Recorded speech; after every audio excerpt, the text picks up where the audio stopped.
So before I get into this video, I just want to say thank you for all the love and support from my friend Ashley Hess, who was on American Idol. Unfortunately, she was voted off on Monday, so just know that she is so grateful for your support and your love. And this is the last time you're going to be seeing her. Follow her on Instagram, follow her on all the things, because she's got plans for really cool things coming up. So you're not going to want to miss it. But I just wanted to thank you guys for being so active and trying to get our community to vote for her. It really meant a lot to me. So thank you for doing that.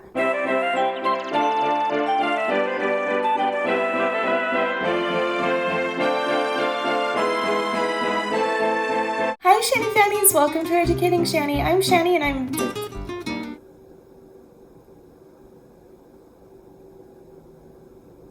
struggling. Hi, Shanny, hi. Okay, so today I wanted to talk to you guys about some serious things. First of all, I want to let you know that I'm sorry that I haven't been the best at posting videos the past few days. My husband posted one for me, and I also did a direct upload, but I've been really sick this week. I literally feel so good right now, and I know it's gonna end in like 20 minutes because like I'll get these little spurts of like 20 minutes of energy, so I'm using it to film this freaking video for you. So anyway, I just wanted to kind of let you know I've been getting these migraines every day for a week, and they've pretty much been constant with little tiny breaks here and there, and it's really bad and it's really frustrating. And Danny thinks that I need glasses because I'm always looking at some sort of screen. If I'm not looking at my phone, I'm looking at my iPad or I'm looking at my TV. Whatever I do, I'm usually always in front of a screen.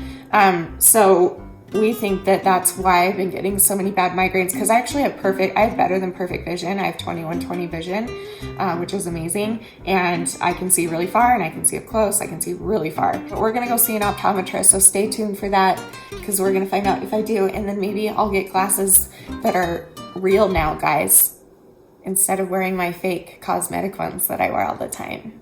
I can actually have real glasses. So I've also just been trying to deal with my different health problems, and other things that are going on mentally are affecting me physically and vice versa. And I'm kind of just drained lately, but I'm doing my best, I promise. But I wanted to talk to you guys about something I've literally tried filming this video 5 times. I'm not even kidding. In the past week, I've tried filming this video 5 times because I know that it's something I need to talk about more openly and get out so that it's not eating me alive. If you're new around here, welcome, first of all. Subscribe to my channel. I put out videos every other day. I'm not good at self-promotion, so whatever. Welcome. Anyway, if you're new around here, you might not know, I have a huge long list of physical health problems as well as mental health problems, so I'm a really healthy gal all around.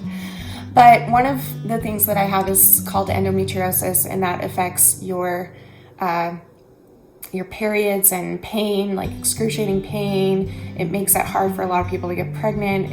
It's something that I was diagnosed with at 14 years old, and it's pretty common. Like, it's not anything like that, but you're supposed to go get a surgery every couple of years if you have endometriosis, for them to go in and essentially scrape you out. I say that because that's how they explained it to me. Really, they kind of burn it out, but it's easier to say scraping. So like, I'll always say, oh, I need to get scraped, and I'm going to get scraped, and blah, blah, blah.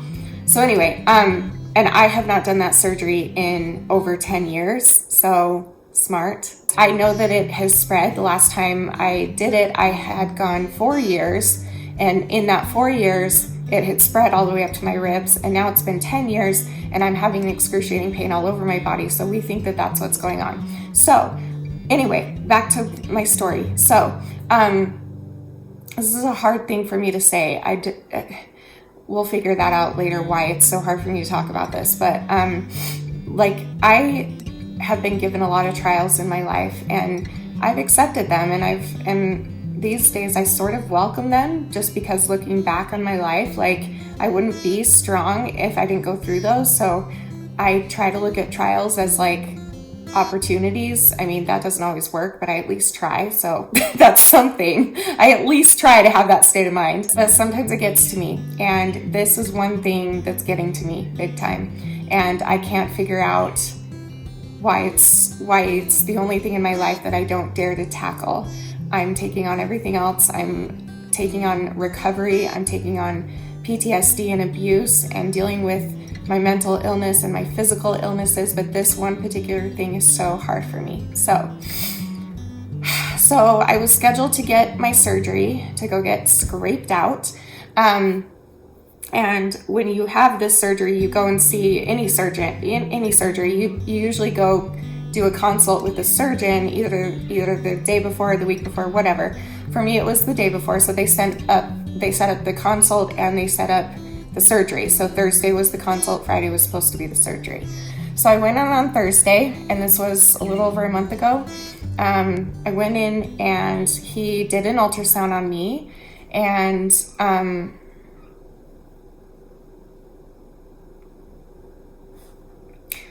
this is hard. Okay, so we did an ultrasound, and he is the nicest. Like, I love him so much. He's so adorable and very talkative, very outgoing, very caring, very, like, you can just tell that he really loves helping people. Like, he enjoys doing his job, and I really appreciate that in a doctor. So he was doing an ultrasound on me to look in my innards, and he was talking to us the whole time and joking with us and just kept the conversation going.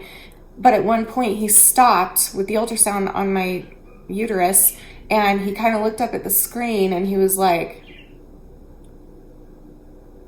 and then he looked at me and saw that I had noticed something. And so then he did the thing where he was like, oh, so anyway, blah, blah, blah, blah, blah, and like kept the conversation going. Like, you can tell that he caught me catching him looking concerned at the ultrasound. So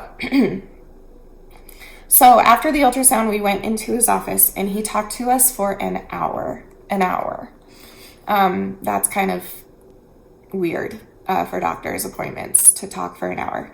So I was kind of freaked out already because of how he was acting in the ultrasound. It was really weird.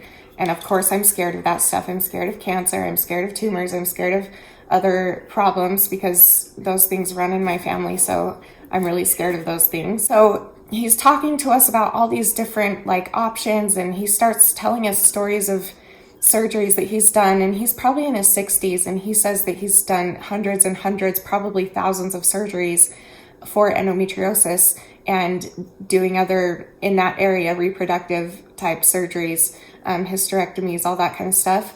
So he's talking to us, he's telling us basically all of his experiences that he's had. He's telling us things that have gone wrong for him with surgeries. And after talking to us forever about all of these stories and options, he said, I feel it would be best for you to go and see an oncologist.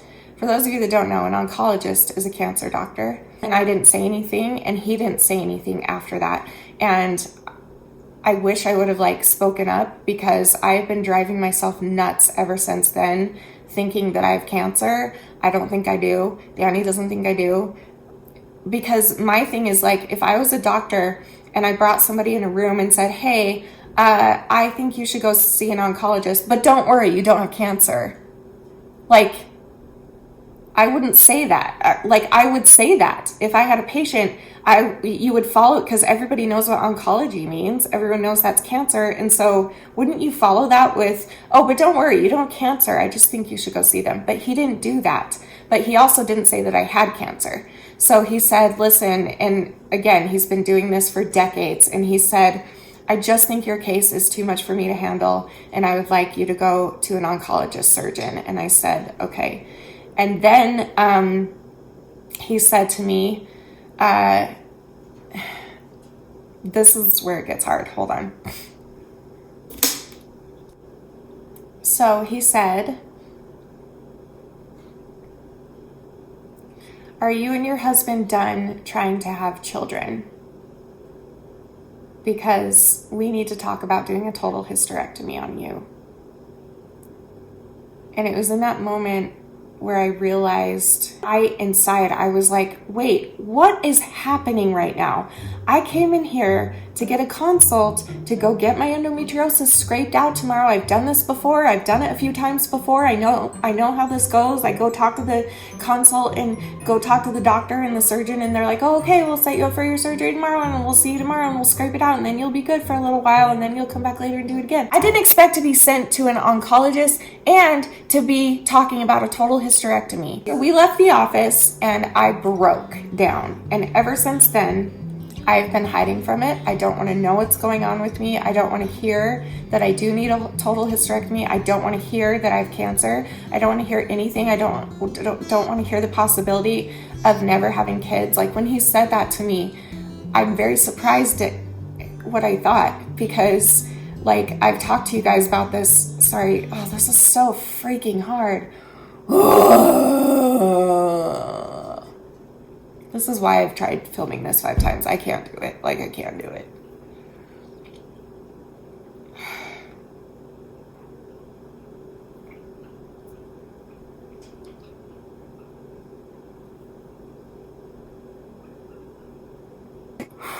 So I should mention, like, I didn't realize that, cause like I've told you guys this recently, like I've said that, you know, being told a long time ago that I only had a 1% chance of having kids, and then also being told that my body is twice the age of what it really is chronologically because of the damage that I've done to my body. I basically live in the body of a 70-year-old, and I'm not mentally stable. I'm not physically stable. I'm not physically healthy to carry a baby or to raise a baby. So like, I think that I convinced myself that I had given up on the thought of having kids. And that's why I was so surprised when he said, are you and Danny done having kids? It was like this thing clicked in me where I was like, wait, what? Like,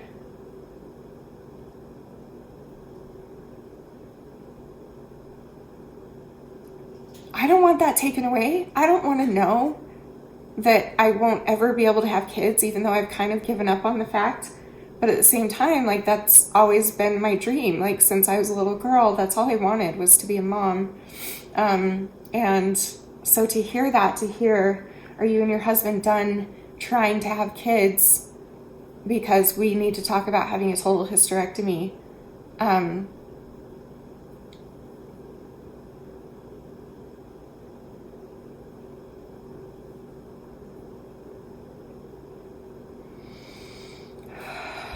So I know that he wants me to go see the oncologist because the oncologist will be able to handle my surgery better if the endometriosis has spread to other areas in my body. And an oncologist has more experience working with different organs. So that makes sense why he would want me to go see an oncologist. I'm still a little paranoid in my head, like, what if it's cancer? But at the same time, I don't think they would have let me leave the office if he really thought I had cancer. I think that he would have sent me directly to the hospital. I just have a feeling that if he saw a tumor on the ultrasound, which is what my brain is freaking out about because of the way he was acting during the ultrasound, it was so bizarre. Like, I don't think that that's really what it is. I really don't. I have a gut feeling that I don't, because they would have sent me directly to the hospital. There's no way I have cancer. But it's still something I've been paranoid about because I'm a paranoid person. So, however, the thing that's been bothering me the most is the hysterectomy talk. And I'm about to break right now. I'll just tell you, like, let me just say this. You guys know that I'm an open book, and I think that it's important to talk openly about hard things, and I think it's important to tackle hard things, and that's what I do. I fight. I never give up. I'm a fighter. I'm a survivor, and I face my trials and I deal with them in the best way I can. But this particular issue, I can't even talk about it without getting really upset, and it's really, really hard for me. I don't know if I've ever experienced anything like this. It's almost like I'm having this postpartum depression or prepartum depression of accepting the fact that all of my reproductive system, I don't know the word, might be, dug out of my body soon. And that would actually be the last chance for me to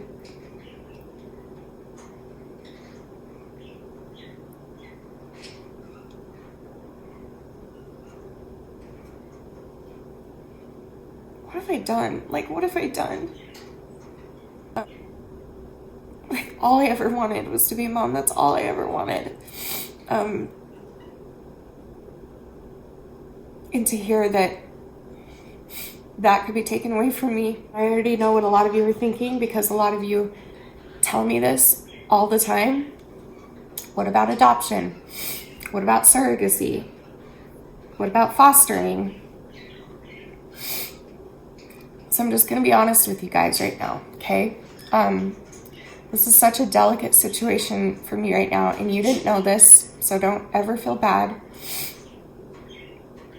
I'm not ready to think about that kind of thing. I'm not ready to let go. While I appreciate and think it's awesome that people adopt and more people need to adopt, I'm just not there yet because I haven't even processed the fact that I feel like it's about to be told to me that I am 100% not able to have kids. And I'm not ready for that. I've been waiting. I think deep down, I've been relying on that 1% chance that they said that I had to have a kid. And so when he said total hysterectomy, I was like, so, and yeah, there's surrogacy. We could put my stuff and Danny's stuff together in a woman, but I'm just not ready to think about that stuff yet. So you don't have to not ask. I'm not going to ask you to not ask me about it. You're welcome to ask me, but just know that I'm not even in a place to even think about adoption or foster care because this is something that's really consuming me and making me really, really sad and scared. And I have never wanted to hide from a problem more than this. And I just don't know how to explain it. Maybe someday we can think about adopting, but right now it's just too painful. It's too painful to hear when people say, hey, why don't you adopt? Why don't you foster? Why don't you do a surrogate? That's painful for me to hear because it reminds me of what I've done to my body and it reminds me where I am. I'm just not ready yet to deal with it. But that's what's going on. There's a lot more going on with it, but I'll leave that up to your imagination because I'm done. I'm starting to shake and get really anxious. So just be patient with me through this because I actually, my heart literally broke when he said total hysterectomy. My heart broke.